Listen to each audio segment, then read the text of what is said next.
9월 18일 토요일 새벽 예배를 하나님 앞에 드립니다. 다 같이 사도신경 고백합니다. 전능하사 천지를 만드신 하나님 아버지를 내가 믿사오며 그 외아들 우리 주 예수 그리스도를 믿사오니 이는 성령으로 잉태하사 동정녀 마리아에게 나시고 본디오 빌라도에게 고난을 받으사 십자가에 못 박혀 죽으시고 장사한 지 사흘 만에 죽은 자 가운데서 다시 살아나시며 하늘에 오르사 전능하신 하나님 우편에 앉아 계시다가 저리로서 산 자와 죽은 자를 심판하러 오시리라. 성령을 믿사오며 거룩한 공예와 성도가 서로 교통하는 것과 죄를 사하여 주시는 것과 몸이 다시 사는 것과 영원히 사는 것을 믿사옵나이다. 아멘. 찬송가 314장 우리 함께 찬송하도록 하겠습니다. 내 구주 예수를 더욱 사랑 엎드려 비는 말 들으소서. 내 진정 소원이 내 구주 예수를 더욱 사랑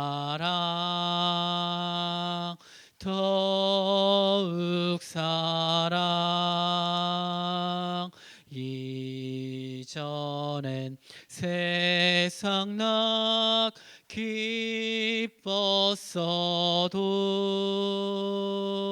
지금 내 기쁨은 오직 예수. 다만 내 비는 말 내 구주 예수를 더욱 사랑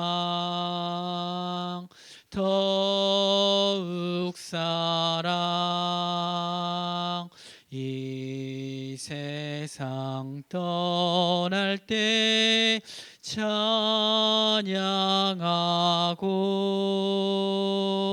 숨질 때 하는 말 이것일세. 다만 내 비는 말 내 구주 예수를 더욱 사랑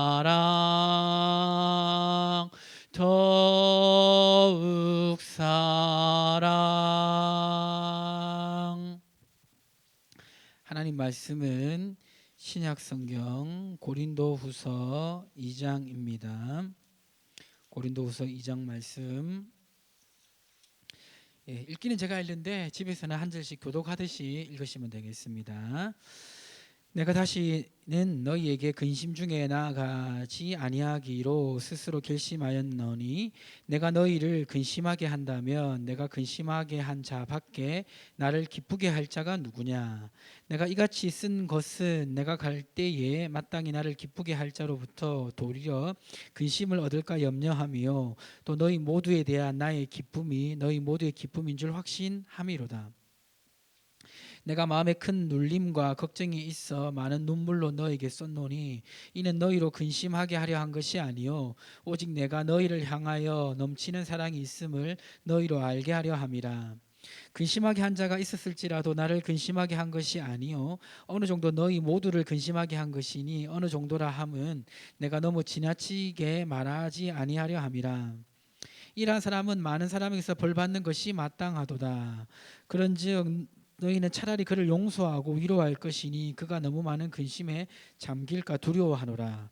그러므로 너희를 권하노니 사랑을 그들에게 나타내라.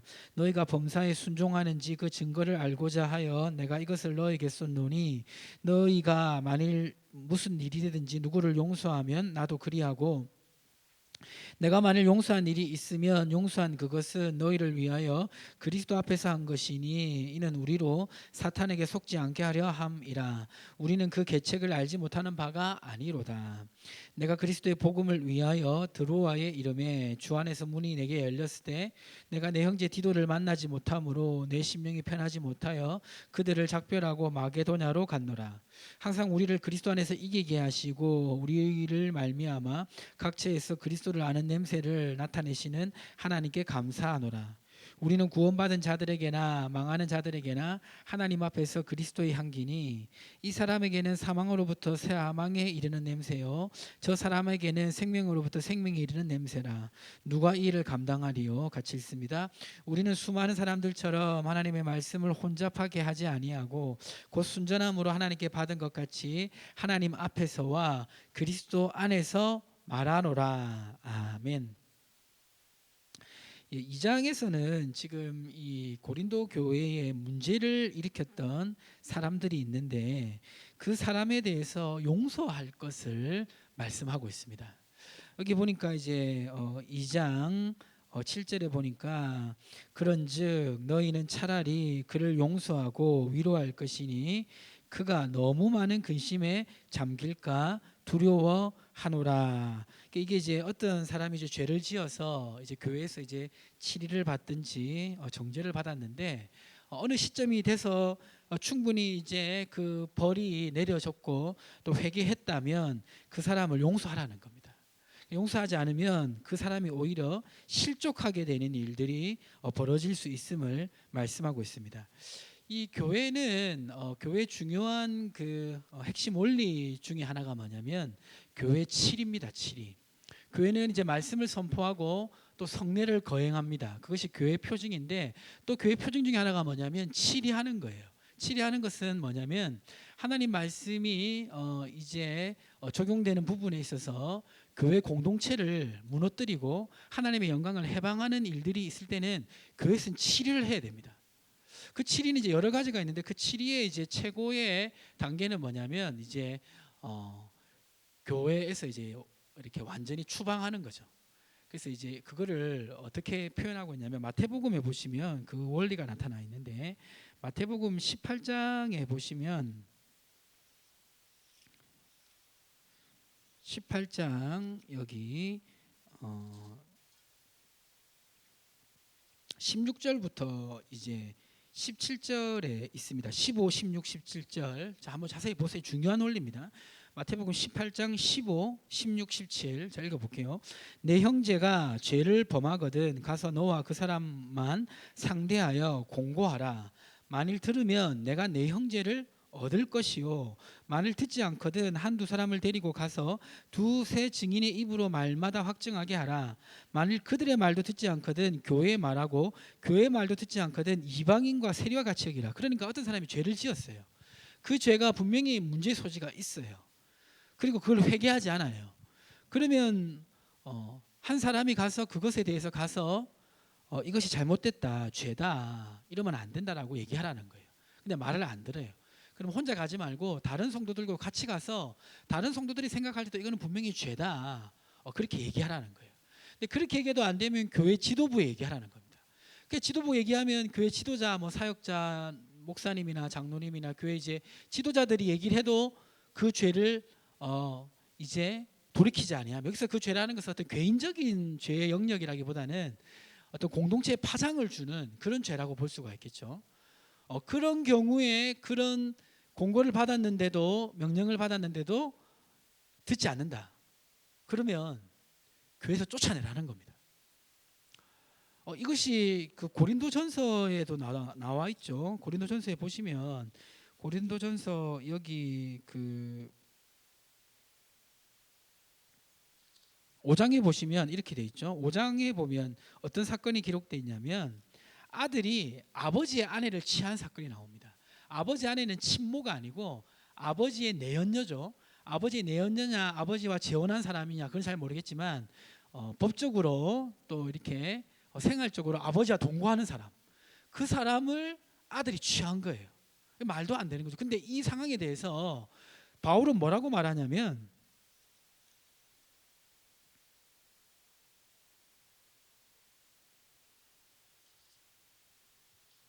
쫓아내라고 말하고 있습니다. 이 고린도전서 5장 13절에 보면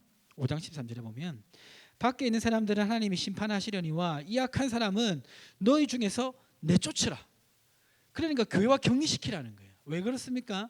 여기 보시면 그 6절에 5장 6절에 보면 너희가 잘하는 것이 옳지 아니하도다 적은 누룩이 온 덩어리에 퍼지는 것을 알지 못하느냐. 그러니까 그 음란한 그 죄를 회개하지 않고 계속 교회 다니게 되면 저렇게 죄를 지어도 되는구나라는 어떤 죄에 대한 경각심이 무너지고 죄의 확산의 우려가 있다는 거예요. 그래서 이런 경우에는 단호하게 내치라는 겁니다.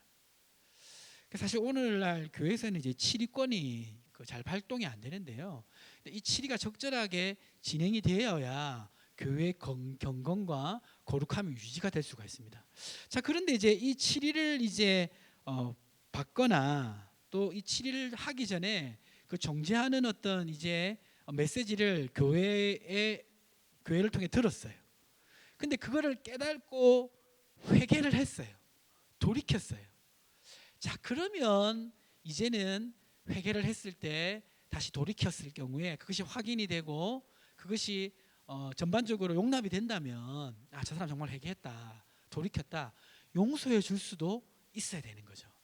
그러니까 바울이 지금 고린도후서에서 이 용서의 원리로 얘기하는 것이 바로 그거예요. 그러니까 죄를 끝까지 회개하지 않고 돌이키지 않은 사람은 이방인처럼 여겨라. 그 말은 극단적으로 말하면 성도처럼 여기지 말라는 거예요. 어떤 면에서는 그런 면이 있습니다. 그러니까 그냥 이제 아무 상관없는 사람으로 여기라는 거예요. 그런데 회개하고 돌이키는 사람은 분명 죄를 지었지만 그 사람은 어떤 사람입니까? 나와 같은 형제죠. 실족하면 안 되는 나의 형제가 되는 겁니다. 그러니까 용서하라는 거예요. 용서를 하는데 어떻게 하라? 이게 보니까 10절에 이렇게 돼 있죠. 10절에 보면 2장 10절 고린도서 2장 10절입니다. 너희가 무슨 일이든지 누구를 용서하면 나도 그리하고 내가 만일 용서한 일이 있으면 용서한 그것은 너희를 위하여 그리스도 앞에서 한 것이니. 그냥 내가 인간적으로 용서하는 것이 아니라 하나님의 사랑을 내가 기억하기 때문에 나를 조건 없이 용서해 주신 그 용서로 말미암아 그 사람도 용서한다는 겁니다. 이것이 지금 2장에서 고린도 교회 문제를 일으켰던 사람들과 화해를 하는 데 있어서 이 사도 바울이 말씀하는 원리입니다.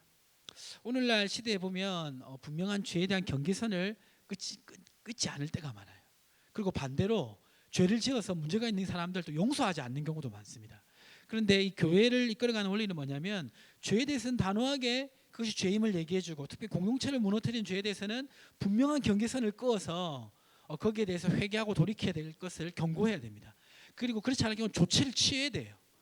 자, 그런데 회개하고 돌이킨 사람에 대해서는 그리스도의 사랑으로 용서해줘서 다시 한 형제 자매로 같이 신앙생활을 할 수 있도록 받아들이는 것. 이것이 교회를 이끌어가는 중요한 원리인데 오늘 여기 고린도후서 2장에 이 원리가 설명되어 있습니다. 이 말씀 기억하시고 삶 속에 적용하시기를 주님의 이름 축복합니다. 이 시간 함께 오늘 주신 말씀을 붙들고 또 우리 함께 기도할 제목 가지고 함께 기도하도록 하겠습니다. 하나님 아버지 감사합니다. 오늘도 귀한 말씀 주심을 감사합니다. 오늘 주신 용서의 원리를 잘 기억하고 살아갈 수 있도록 도와주시옵소서. 추석 명절입니다. 가족이 하나 되는 시간 되게 도와주시고 고통 가운데 있는 북한, 미얀마, 아프간 주민을 주님 기억하시고 함께하여 주옵소서.